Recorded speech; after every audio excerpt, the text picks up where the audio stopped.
Marilah semua demi negeri kita tercinta.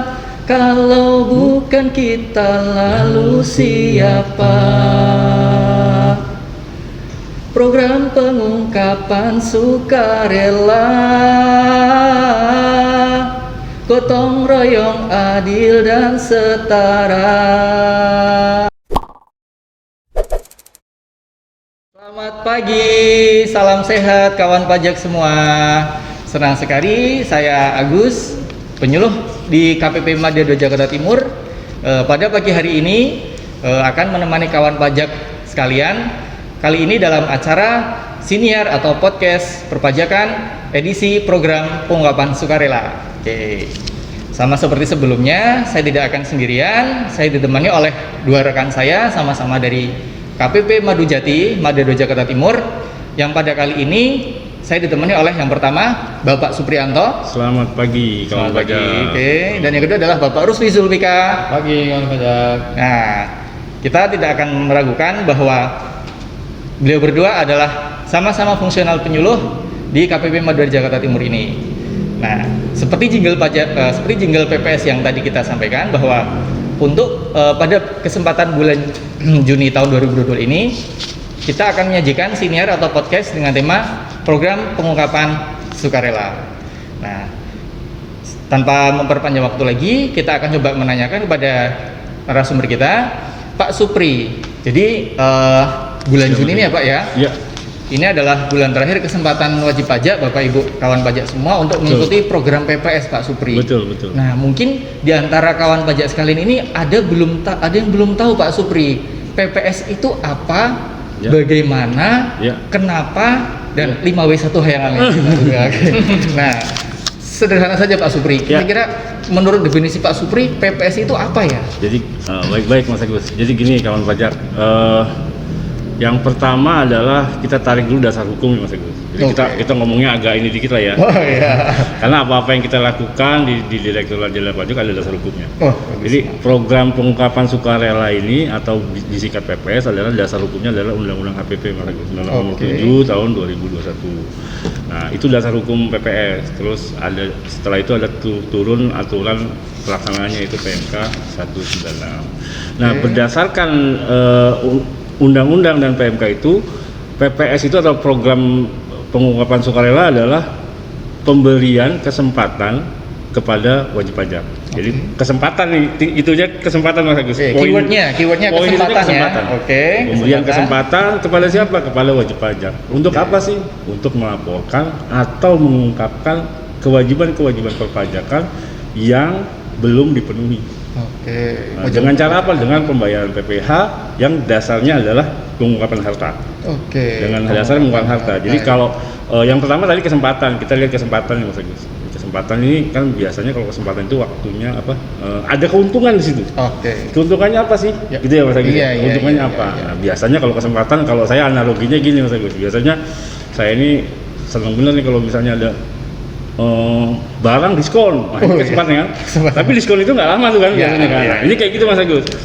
Nah, harusnya pajak yang dibayar itu kan ada tarifnya. Nah, dengan adanya PPS ini diberikan kesempatan dengan tarif yang lebih rendah.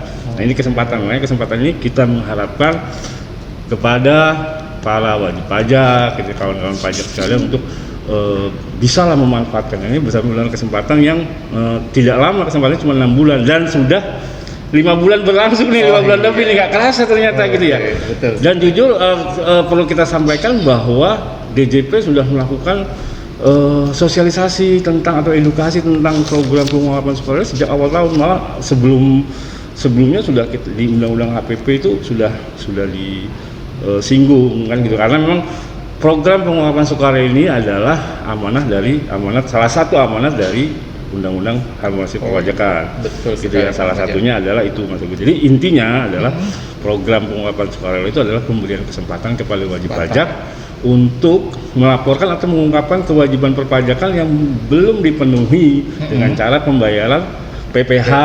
Dasarnya adalah pengungkapan harta. Gitu Mas Agus. Silakan dicatat kawan pajak semua. Keywordnya adalah kesempatan, kewajiban perpajakan melalui pembayaran PPh, dengan cara mengungkapkan harta. Nah, jadi sepertinya memang artinya bagi wajib pajak itu tidak ada untungnya kalau menyembunyikan harta ya Pak ya. Betul, Seperti Mas Agus. Memang harusnya kita buka-bukaan Jadi, aja. Oke.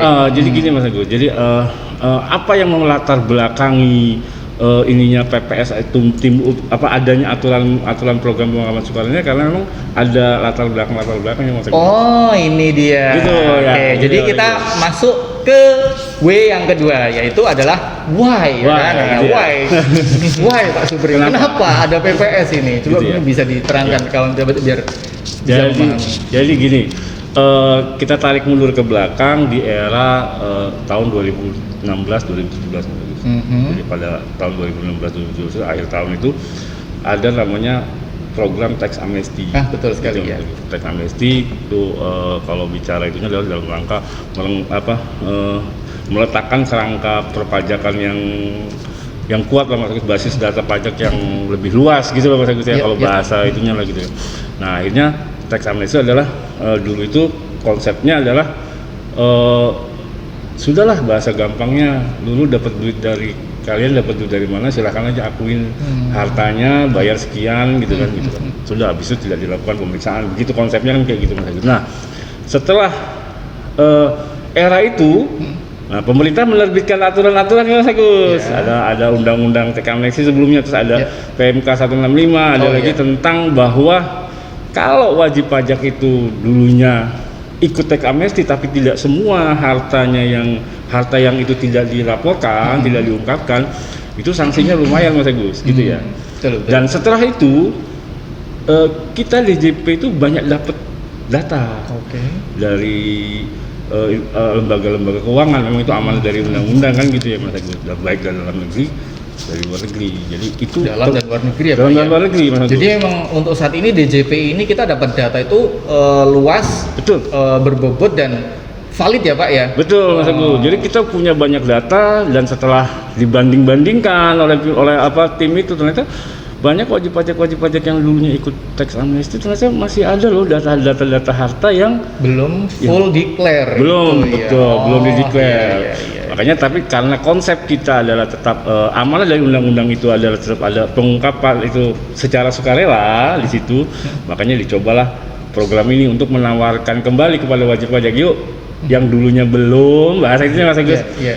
Yang dulunya belum mengungkapin, ketinggalan atau karena satu kasus dia nggak bisa ngungkapin gitu misalnya gitu kan, atau belum paham, ada yang terlewat, monggo silahkan nih kesempatannya nih sekarang ini untuk mengungkapkan itu untuk tadi kita langsung bicara lagi kan, itu ada latar belakang. Selanjutnya juga dari data itu kita juga tahu nih ternyata wajib pajak yang lain banyak yang belum melaporkan itu hartanya malah gitu ya. Betul. Gitu. Jadi makanya salah satu itunya kenapa? Ya karena itu tadi salah satu sebab utamanya karena masih ada wajib pajak yang belum melaporkan harta-hartanya. Artinya sebenarnya harta itu kan representasi dari penghasilan. Iya, Bang Teguh. Jadi kalau saya misalnya punya duit banyak dari mana pasti saya pengennya beli harta nih gitu ya. Itu kan investasi gitu ya. Betul.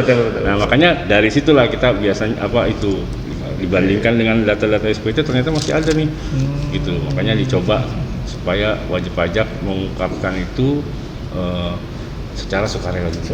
Ya. Jadi kawan pajak, kita nggak bisa membahas PPS ini tanpa membahas latar belakangnya tadi, yaitu salah satunya adalah terbitnya undang-undang tentang tax amnesty. Nah, sekarang mungkin banyak kawan pajak mungkin berpersepsi bahwa kalau dulu ada tax amnesty terus sekarang ada PPS, lalu bedanya apa gitu kan kawan pajak ya? Oke. Untuk itu kita akan coba menanyakan ke pembicara yang kedua kita, yaitu Pak Rusfi. Pak Rusfi, kira-kira kalau kawan pajak kita ini mempertanyakan nih, buat apa dulu ada tax amnesty toh sekarang tidak ada PPS gitu kan? Nah, kira-kira apa sih perbedaan dari kedua program yang dicanangkan oleh Kementerian Keuangan ini, Direktorat Jenderal Pajak ini? Mungkin bisa disebutkan Pak Rusfi. Baik Pak Agus, kalau untuk terkait program pengungkapan sukarela ini memang sudah sangat berbeda dengan tax amnesty yang terdahulu. Kalau dahulu kan tax amnesty pelaporannya secara manual. Kalau misalnya memang sekarang pun program PPS ini bisa langsung dilaporkan secara online tanpa harus repot kita harus ke kantor pajak, harus lapor pakai dokumen. Nah, kalau misalnya PPS ini cara mengikutinya sih sederhana, melalui website DJP online, kita login ke DJP online seperti biasa menggunakan NPWP dan password. Terus nanti di halaman dalamnya kita pilih profil dan mengaktifkan fitur PPS. Oke, itu teknisnya Pak Rusfi ya. Oke. Iya. Nah, kemudian kalau boleh tahu lagi kira-kira siapa yang boleh atau berhak ya untuk mengikuti PPS ini Pak Rusfi? Nah, kalau untuk wajib pajak yang bisa mengikuti PPS ini sih, di dalam PPS ini terdapat 2 kebijakan. Oh, 2 kebijakan. Nah, kalau kebijakan 1 khusus untuk wajib pajak orang pribadi dan wajib pajak badan yang dahulunya pernah mengikuti tax amnesty. Oh, Alumni, itu yang alumni. skema 1 ya, Iya, kebijakan alumni ya. alumni, Oh, alumni alumni. tax amnesty. Mantap. Oke. Itu yang tadi saya sebutin Mas Agus. Yang Iya, tadi iya. dulu dia pernah ikut tapi ada juga lagi yang lagi jadi gitu. Iya, Oke, kalau silakan. sedangkan kebijakan misalkan kebijakan 2-nya dia khusus wajib pajak orang pribadi yang belum atau lupa melaporkan SPT tahunan dari tahun 2016 ke 2020. Oh, gitu. Jadi ada perbedaan.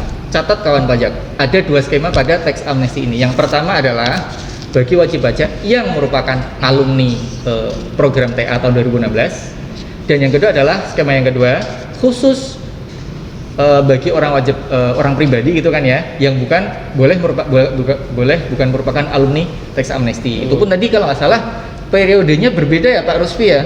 Kalau periode artinya periode perolehan hartanya untuk Iya. masing-masing skema itu gimana Pak Rusfi?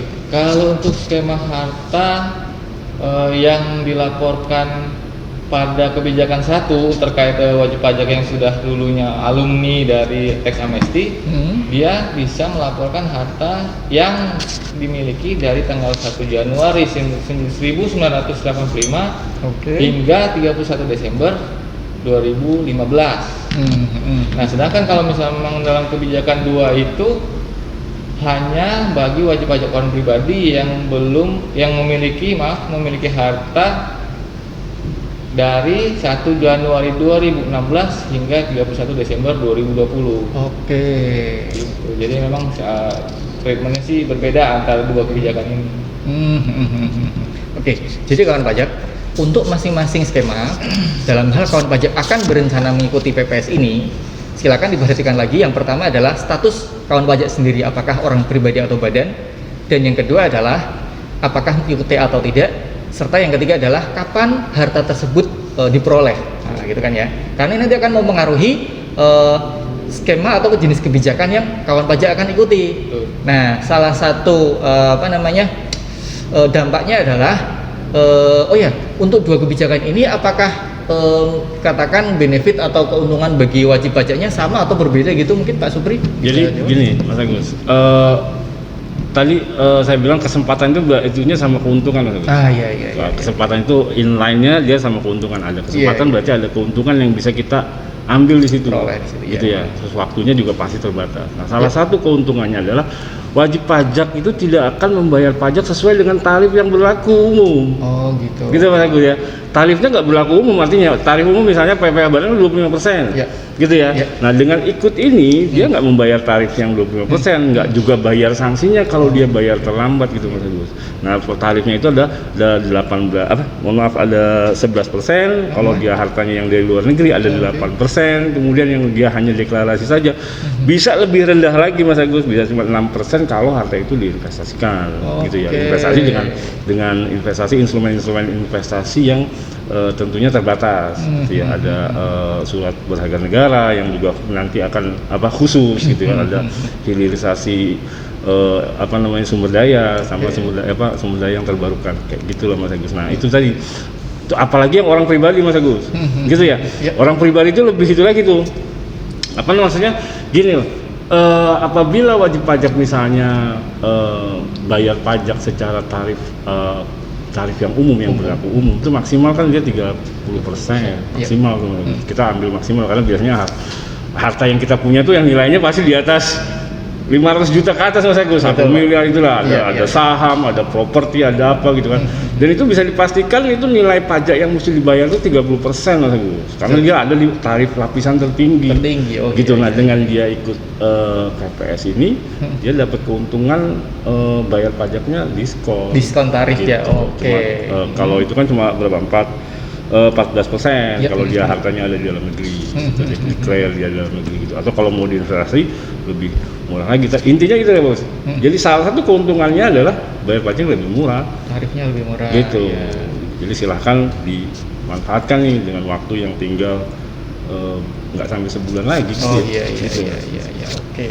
Oke kawan pajak. Jadi sekali lagi kita dapat insight ya, dapat pencerahan bahwa dengan mengikuti program PPS ini ada banyak sekali keuntungan atau kemudahan serta benefit yang akan diperoleh oleh kawan pajak semuanya, ya kan? Nah oke. Kemudian saya kembali ke Pak Ruswi nih. Tadi terkait dengan teknis Pak Ruswi ya kan. Tadi dibilang ini kan sudah online gitu kan ya, Iya. sudah mengakomodasi sistem secara online, tidak lagi harus datang ke kantor pajak. Nah, katakan apa namanya, kalau kita mau ikut program PPS ya kan, boleh dijabarkan lagi nggak tadi detailnya step by step mulai dari startnya seperti apa, kemudian yang dibutuhkan apa persyaratannya ya kan, kemudian nanti harus ngapain gitu kan? Mungkin bisa diterangkan oleh Pak Ruswi. Baik Pak Agus, kalau untuk Bisa terkait minum. Oh, Minum ya? silakan. teknisnya, setelah misalkan tadinya kita sudah mengaktifkan fitur PPS, nanti setelah kita login ke DJP online, otomatis nanti ada pilihan tuh di situ. Misalkan kita mau pilih skema 1 seperti yang tadi dijelaskan, misalkan skema 1 dulunya dia udah pernah tax amnesty, atau skema 2 dia bagi wajib pajak orang pribadi, kan mayoritas kan apalagi sekarang banyak wajib pajak orang pribadi yang apa ya, menjadi pengusaha sukses atau bahkan jadi miliarder. Nah, yang mungkin Startup. yang dulunya belum sempat ikut amnesti kan. Iya, iya, iya. Nah, setelah udah pilih skema itu, kita bisa langsung mengisi formulir SPH-nya. Nah, di situ isi formulir SPH sesuai deskripsi harta atau aset yang kita mau deklarkan. Datanya misalkan dari contohnya tanah, dari nomor surat sertifikatnya dan lain-lainnya. Dan kemudian setelah semua diinput, diisi, disubmit, dan kemudian setelah itu langsung tergenerate secara sistem untuk pembayaran PPh finalnya.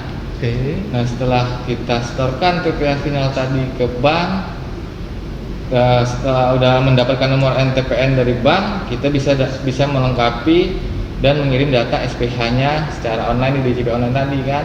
Nah, setelah kita kirim SPH tadi, otomatis secara sistem di DJP online wajib pajak akan mendapatkan surat keterangan suket. Nah, dan setelah kita wajib pajak menerima suket tadi, akan ada notifikasi berikutnya, apakah wajib pajak dapat mengikuti statement komitmen untuk pengakuan harta itu akan diinvestasikan atau direpatriasi ke dalam negeri, ke Indonesia.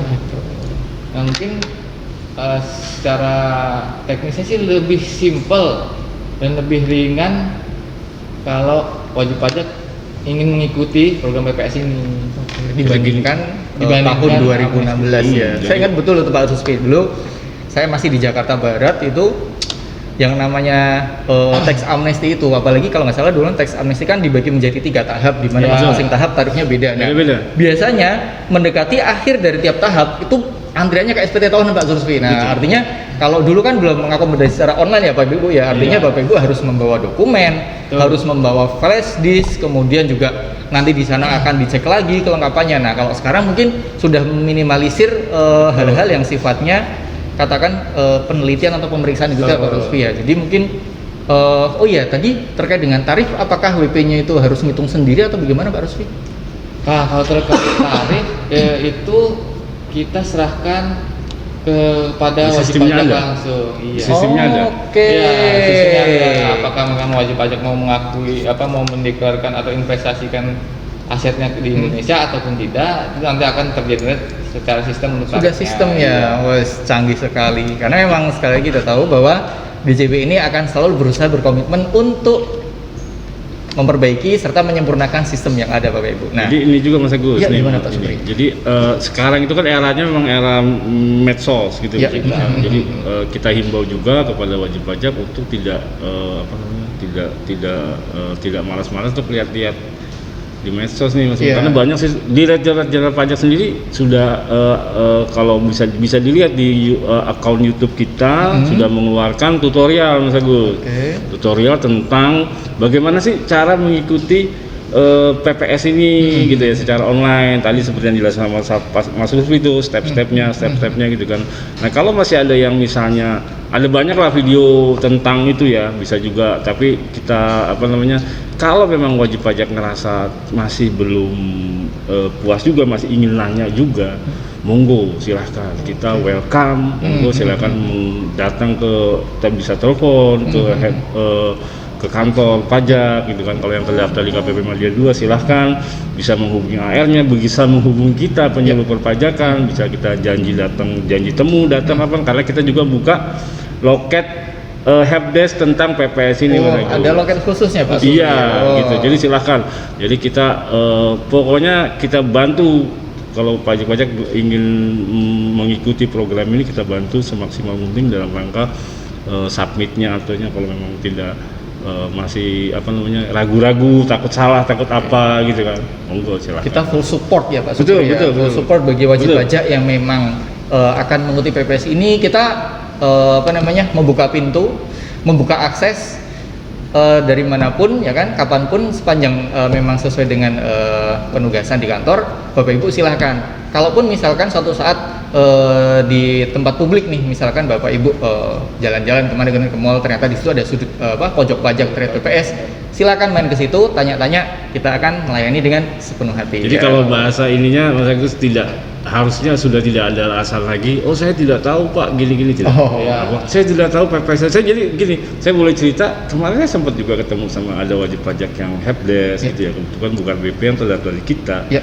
Nggak paham dia PPS itu, gitu ya. Artinya, ya akhirnya kita ya gini lah, semakin gencar. Artinya sebenarnya kalau tadi viralnya ini nih PPS ini kan gitu ya. Padahal sebetulnya kita di JP ini benar-benar sudah masif lah melakukan ini. Tapi ya monggo lah, sekarang masih ada kesempatan yang menurut saya memang haruslah dimanfaatkan kalau memang ada harta-harta atau penghasilan yang belum terungkap gitu loh, dengan adanya kesempatan yang waktunya tinggal sedikit lagi ini gitu. Karena itu tadi manfaatnya, karena beda lumayan beda pajak yang mesti dibayar beda gitu. Selisih jelas ya Pak? Selisihnya jelas. Nah itu maksudnya kadang wajib pajak itu ngerasa tetap masih bayar juga gitu ya. Tapi itu sebelum, kalau dia nggak ikut PPS, bayar pajaknya normal lebih bayarnya banyak. Iya, betul. Sekali lagi punya kesempatan Bapak Ibu. Betul. Ingat, tinggal 20 hari lagi ya kan, kesempatan ini berakhir. Jadi sekali lagi manfaatkan bagi Bapak Ibu yang belum mengikuti PPS dan ada aset yang belum disampaikan di SPT, belum dilaporkan di SPT, silakan, masih ada 20 hari lagi menuju ke batas akhir program pengungkapan sukarela. Oke, nah kemudian gini Pak Supri atau Pak Rusli mungkin salah satu yang bisa menjawab. Kemarin itu kan ada salah satu teman istri saya, ya kan? Dia bilang, saya mau ikut PPS nih Pak Agus, tapi kenapa setelah download SPPH-nya kok nggak bisa terbuka ya? Itu jadi kayak ada pesan errornya apa gitu? Itu kira-kira kenapa ya? Jadi gini Mas Agus, itulah tadi makanya ada kita buka kesempatan wajib pajak untuk datang ke kantor.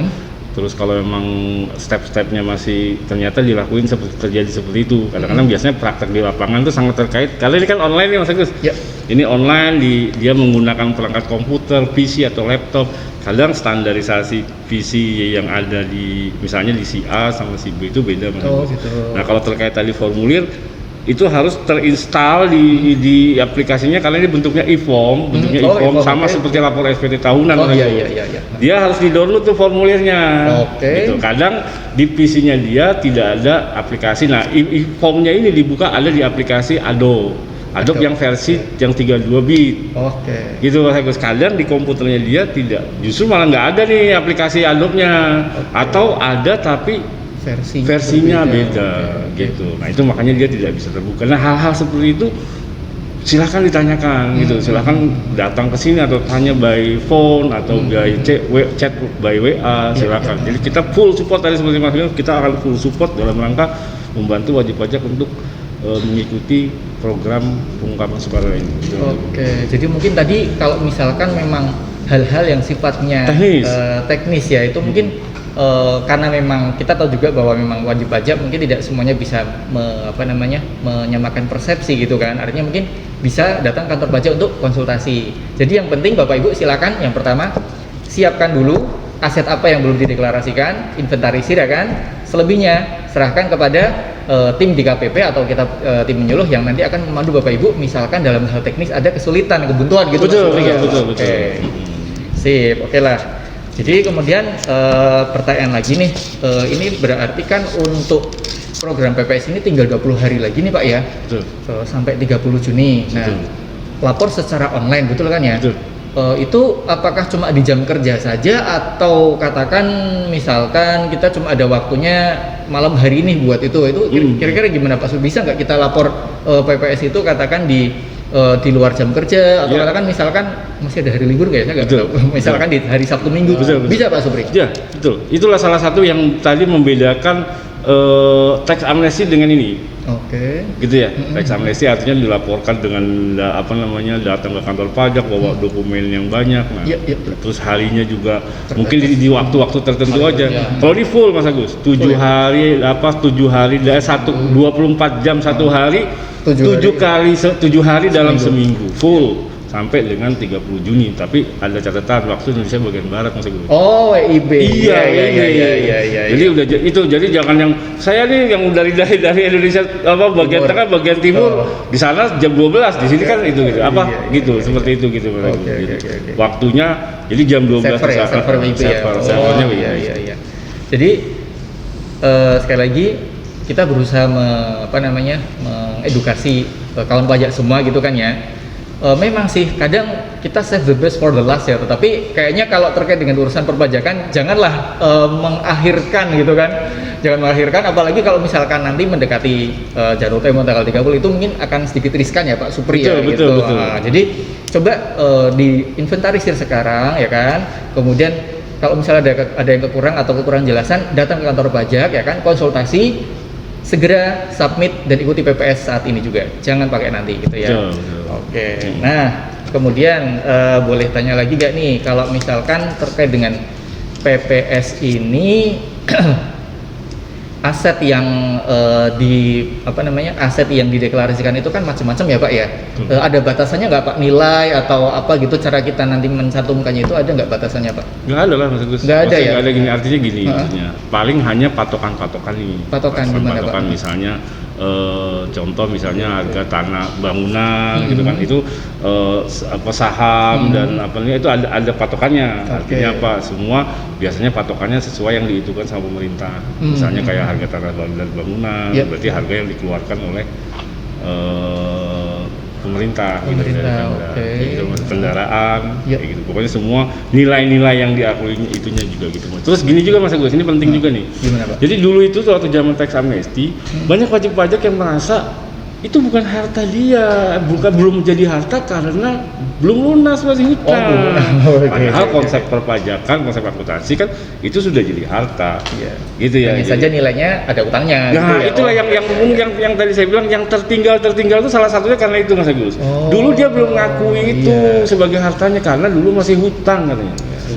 Gitu. Padahal itu sudah karena ada pengurangnya tuh nilai itunya kan, pengurangnya harta dikurangi ada utangnya, ada teknisnya seperti itu, ada seperti itu. Gitu. Itu salah satu yang bikin tadi saya bilang hal-hal yang membuat dulunya tidak mendeklar harta, ya salah satunya adalah itu. Gitu. Jadi dia merasa belum harta dia kalau belum lunas, dia punya apartemen masih belum lunas, jadi nggak dimasukin waktu kemarin waktu dia tax amnesty. Menarik sekali kawan pajak ya perbincangan kita pada hari ini. Kita tadi sudah memperoleh pemahaman bahwa untuk PPS ini kuncinya adalah sebuah kesempatan bagi wajib pajak Bapak Ibu semua yang belum mengungkapkan aset secara full ya kan, untuk bisa disampaikan dalam program PPS ini gitu kan. Nah, yang kedua adalah bahwa benefit yang diperoleh itu bukan kaleng-kaleng Bapak Ibu. Benefit yang diperoleh adalah yang pertama jelas tadi Pak Supri bilang tarifnya didiskon ya kan. Ya, kemudian bagi wajib pajak yang mengikuti tax amnesty ada terhindar dari sanksi bagi BP yang belum full declare gitu kan ya. Nah, sekali lagi kesempatan ini terbatas ya kan. Tidak bisa wajib pajak tidak bisa berharap akan muncul kesempatan berikutnya, sehingga kita sekali lagi sampaikan silakan untuk bisa segera mengikuti program PPS saat ini juga. Nah, menarik sebelum kita tutup mungkin ada satu tagline mungkin ya yang bagi wajib pajak Bapak Ibu semua yang akan mengikuti PPS ini, bahwa mari kita sukseskan program PPS ini ya kan dengan cara mengungkapkan harta hingga tiada dusta di antara kita. Betul Mas Supri? Betul ya Mas Supri ya? Oke. Oke, baiklah. Karena memang waktunya kita tidak banyak, sekali lagi kami sampaikan pada kawan pajak semua, dalam hal memang ada memerlukan bantuan teknis maupun materi terkait program PPS ini, silakan bisa datang ke KPP Madya 2 Jakarta Timur di Jakarta Garden City secara langsung maupun melalui secara online. Kita menyediakan konsultasi via helpdesk di nomor 0895 3479 44400. Oke. Sementara untuk bincang kita pada hari ini kita cukupkan dulu. Mohon maaf atas segala kekurangan. Demikian, terima kasih atas kehadiran Pak Supri serta Pak Rusli Zulfikar dan perhatian dari kawan pajak semua. Demikian kita akhiri. Selamat pagi. Assalamualaikum warahmatullahi wabarakatuh. Salam sehat, salam buat semuanya. Salam.